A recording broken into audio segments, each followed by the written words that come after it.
Mr President, Commissioner and colleagues, the war in Yemen is leading to unprecedented humanitarian suffering, and let there be no mistake, these problems, this suffering is man-made.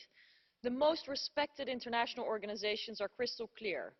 Quote, the largest food security emergency in the world, says the UN Food and Agriculture Organization. 130 children dying every day. Save the children. Half of all health facilities closed due to damage, destruction or lack of funds, World Health Organization. And nearly 900,000 cases of cholera, OCHA.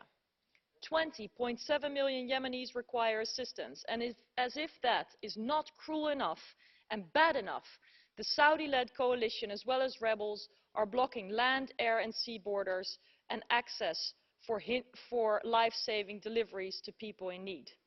And even if some of these blockades are now lifted, this in no way compensates for the devastating choice of blocking in the first place.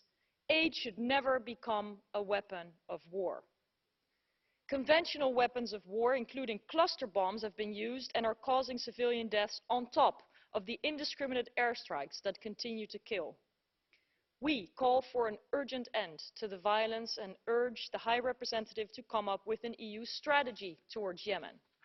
And key elements of such an EU strategy should be to engage the Saudi and Iranian sides, to engage in ending the violence, and to support the UN-led negotiations.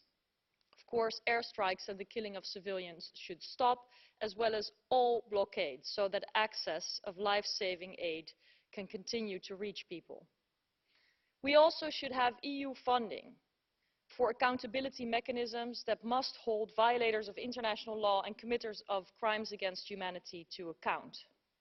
For the third time now, we in the European Parliament call for an EU-wide weapon embargo to Saudi Arabia. The Houthi rebels are already under an embargo. Thank you, President.